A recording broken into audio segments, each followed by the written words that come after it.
ओम गुरुर्ब्रह्मा गुरुर्विष्णु गुरुर्देव महेश्वरा गुरुर्साक्षात् परम ब्रह्म तस्मै श्री गुरुवे नमः।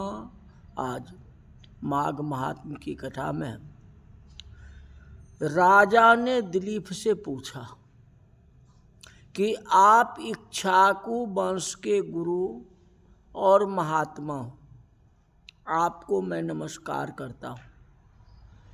कहते माघ मास में संलग्न रहने वाले पुरुषों के लिए कौन कौन सा मुख्य तीर्थ है, उनको विस्तार के साथ आप वर्णन कीजिए। तो वशिष्ठ जी ने कहा कि राजा, माघ मास आने पर बस्ती से बाहर, मतलब अपने गांव से बाहर, जहाँ कहीं भी जल हो उसे सब ऋषियों ने गंगा जल के समान ही बताया है। तथापि मैं तुमसे विशेषतः माघ स्नान के लिए मुख्य स्थान का वर्णन करता हूँ। सबसे पहला जो है तीर्थराज प्रयाग है। यह बहुत विख्यात तीर्थ है। प्रयाग का मतलब होता है संगम, संगम में स्नान करना। प्रयाग सब तीर्थों में कामना की पूर्ति करने वाला तथा धर्म अर्थ काम मोक्ष चारों पुरुषों को देने वाला। दूसरा नंबर आता है नैमिषारण्य, कुरुक्षेत्र, हरिद्वार, उज्जैन, गंगा सागर, ये कावेरी, नर्मदा, ये सब जो है तीर्थ है। यहाँ जो है स्नान करने का महत्व विशेष होता है। वैसे तो घर से बाहर जो भी तालाब मिल जाए, सरोवर मिल जाए, नदी मिल जाए, सब है तीर्थ है, यही बात है। लेकिन इसकी विशेषता जो है बहुत है। जो इनमें स्नान करता है उसका महात्म अवर्णनीय है। कहते जो लोभी, चुगलखोर या क्रूर, दंभी और विषय लोलुप है, वह संपूर्ण तीर्थ में स्नान करके भी पापी और मलिन ही बना रहता है। क्योंकि ये स्नान की जगह है। जैसे प्रयाग है, काशी बनारस है, या कावेरी या नर्मदा है, ये नदी है। जहाँ स्नान करने से पाप का नाश हो जाता है, पाप नष्ट हो जाते हैं। लेकिन जो मानस तीर्थ में स्नान नहीं करता उसका पाप नष्ट कैसे होगा? चाहे आप प्रयाग में नहा लो, या काशी बनारस में नहा लो, या नर्मदा या कावेरी या गंगा, कहीं सबसे बड़ा तीर्थ जो है मानस तीर्थ है, मन का तीर्थ। जो आपकी मन में पाप वासनाएं हैं, उस पाप वासनाओं को खुद हटाना। आप स्नान करोगे, स्नान करके बाहर आओगे, फिर आपकी नज़र बाहर जाएगा, किसी के ऊपर कुदृष्टि डालेगा। स्नान करके आओगे और फिर झूठ बोलना प्रारंभ कर दोगे, तो स्नान क्या, वो तो बात बराबरी हो गई है। पाप नष्ट करने का मेन ये है कि भगवान से प्रार्थना करते हुए जाओ और तीर्थ स्थान में स्नान करो और प्रतिज्ञा लो कि अब जो है आगे पाप नहीं करना है, क्योंकि मैंने प्रयागराज में स्नान कर लिया, गंगा जी में स्नान कर लिया। अब आज से हमारी सद्विचार होना चाहिए। तो ये है मानस तीर्थ, माने मन का तीर्थ। तो मन का तीर्थ को साफ करो। हाँ, नहीं तो लाखों स्नान करने से क्या फायदा होगा? लाखों आपको टीचर पढ़ा देगा, ट्यूशन पढ़ लो या स्कूल में पढ़ लो, कॉलेज में पढ़ लो, कुछ कर लो, अगर आप उस बात का अनुकरण नहीं करेंगे, मतलब याद नहीं करेंगे, तो आप पेपर में क्या दोगे? हाँ, क्या लिखोगे जाकर? टीचर तो आपको समझा दिया, एक बार की जो है 3 बार नहीं 4 बार समझा देगा 1 साल के अंदर में। उसका तो आप ही को मानस तीर्थ में रखना है।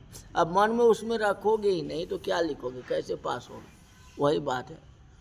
तो गंगा जी ने एक बार आपको माफ़ कर दिया, प्रयागराज ने माफ़ कर दिया, चलो कोई बात है। भगवान भी तो कहते हैं कोट विप्रबद्ध लागे जाओ, करोड़ों ब्राह्मणों की हत्या कर दो तो भी भगवान की शरण में चले जाओ तो भगवान माफ़ कर देते। तो भगवान तो माफ़ कर दिया, मान के चलो। अब फिर दूसरी बार अगर पाप करोगे तो भगवान कैसे माफ़ करेंगे? बार बार ऐसे ही थोड़ी होती है। आप पाप कर लो, आप बार बार जो है माफ़ी, ऐसे कैसे होगा? हाँ, केवल शरीर के मैल छुड़ाने से ही मनुष्य निर्मल होता है। और शरीर का मैल नहीं छुड़ाया तो कुछ भी नहीं। इस शरीर को निर्मल बनाना चाहिए। मानस तीर्थ को साफ करो, मन का तीर्थ को साफ करो। जिस तरह से एक दुकानदार था जो अपने वस्तु को बेचता था, जो दुकान में था उसको बेचता था, कमाई उसकी बहुत अच्छी थी। ये बेटा दिन प्रतिदिन 2000, 1000, 5000 जब जो मर्जी होता था मांग करके ले जाता था या वैसे ही ले जाता था। मर्जी गला खोला और उसमें से जो इच्छा हुआ अब पैसा लेके चला जाता था। अब बाप क्या करता है? कमा रहा है, अपना दुकानदारी कर रहा है। एक दिन उसको 10,000 रुपया की जरूरत हुआ। कहते पापा 10,000 रुपया दो, मेरे को कहीं जाना है, कोई खर्चा करना है। बाप ने कहा कि बेटा 1 घंटा तुम दुकान चला के दिखा दो, 1 घंटा में तुम कम से कम 1,000 रुपया कमा करके दिखा दो। 10,000 मांग रहे हो ना, कोई बात नहीं है, 1,000 रुपया कमा करके दिखा दो। कहे कोई बड़ी बात नहीं, आता हूँ। कहे आ जाओ। काउंटर पर गया, बैठा। अब किस तरह से ग्राहक से बात करनी है बेटा को पता है ही नहीं। ग्राहक कोई वस्तु मांगता था तो वह दूसरा वस्तु मांग करके देता था, कोई कंपनी का सामान मांगता था तो दूसरा कंपनी को मांग कर देता था। अब ग्राहक आ गया गुस्सा, कहता मैं जो कह रहा हूँ ये चीज़ दो ना, मेरे को अच्छी क्वालिटी चाहिए ना। कहता मेरे पास है ही नहीं, और थोड़ा जा झिझक करके बोला, कहता तुमको बात ही नहीं करने आता। अगर आपके पास सामान है तो मीठा वचन बोलो ना, तो ये कड़वा वचन क्यों बोलो जो नहीं है जी फल्ला चिल्ला। तो दुकान किस लिए किया? जब दुकान की हो तो सारे वस्तु तो उसमें होना चाहिए ना। आखिर 1 घंटा के अंदर में वो 200 रुपया भी नहीं कमा पाया। ग्राहक आता था, ग्राहक वो सामान देता नहीं था, और देता भी था तो थोड़ा क्रोध में बोलता था, बोलने की तरीका ही उसको नहीं था, जिसके कारण वो 200 रुपया भी नहीं कमा पाया। बाप आया काउंटर पर, बेटा बताओ 1 घंटा हो गया, 1000 रुपया कमाया, क्या पापा एक भी पैसा नहीं हुआ? करके क्यों नहीं हुआ? कहा बिकी नहीं रहा। कहा कि बेटा 10,000 रुपया खर्चा करने में तुमको कुछ नहीं लगेगा, यहाँ से लेते हो और ले जा करके खर्चा कर देते हो और रोज दिन मनमानी करते हो। पहले तुम कमा करके तो देखो कि पैसा कमाने में कितना मेहनत लगता है। जब तुम 1 घंटा में 1,000 नहीं कमा सकते तो हम 10,000 रुपया कितने दिन में कमाते हो? अब वह पैसा मैं तुमको देता हूँ और तुम क्षण पलक में उसको खर्चे करके आ जाते हो। तो वही बात है, लाखों आप तीर्थ कर लोगे और मानस तीर्थ मन को साफ नहीं करोगे तो तीर्थ करने से क्या फायदा होगा?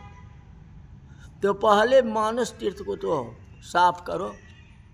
हाँ, अगर मन निर्मल हो जाएगा तो निर्मल मन के दर्पण में वो राम दरस को पाए, भगवान की दर्शन हो जाए।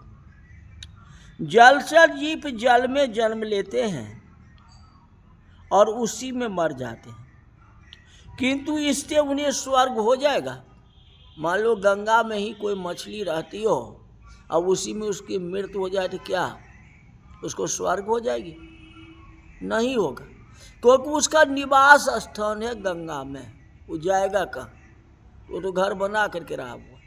एक बात, हाँ, वो दूसरे जगह के जा करके स्नान करे, मन को साफ रखे, जो मैं गंगा जी में रह रहा हूँ जी, हाँ, और रोज दिन गंगा की प्रार्थना करे, हमें मुक्ति दो, सबको दो, तो उसकी भी मुक्ति हो सकती है।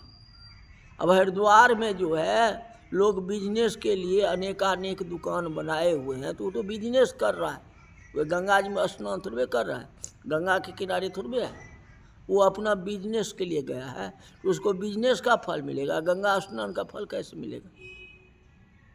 गंगा स्नान के लिए तो घर से आप आराधना करके जाओ, हे गंगा मैया मेरे पाप को नष्ट कर दो, हमारे शरीर को निर्मल हो जाए, गंगा जमुना निर्मल पानी शीतल होए तो शरीर, तो कामना करके जाओ ना।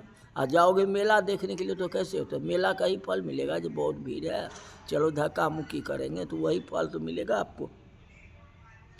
मन को मैल को छुड़ाओ, विषयों में से जो अत्यंत आसक्ति होती है उस विषय वासना से अलग है। विषय वासनाओं को मिटाते चलो, कृष्ण गोविंद गाते चलो। विषयों के ओर से वैराग्य हो जाना, यही तो मन की निर्मलता है। लेकिन विषय भोग में आप लोलुप रहते हो, लोभ में लोलुप हो जाते हैं, ये चाहिए वो चाहिए, तो कैसे होगा बताओ? तब तो नहीं हो सकता। दान यज्ञ तपस्या, बाहर भीतर की शुद्धि और शास्त्र ज्ञान, यही तो सबसे बड़ा तीर्थ है। तीर्थ जाने की कोई आवश्यकता नहीं, घर बैठे यज्ञ करो, तपस्या करो, मन का शुद्धि करो, शास्त्र का ज्ञान अनुकरण करो, यही तो सबसे बड़ा तीर्थ है। यदि अंतःकरण भाव निर्मल है, ये सब तीर्थ ही है।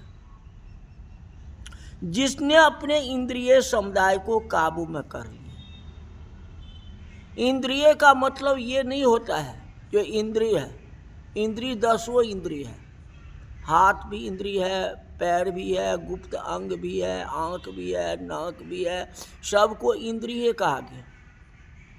तो सभी इंद्रियों को वश में करो न।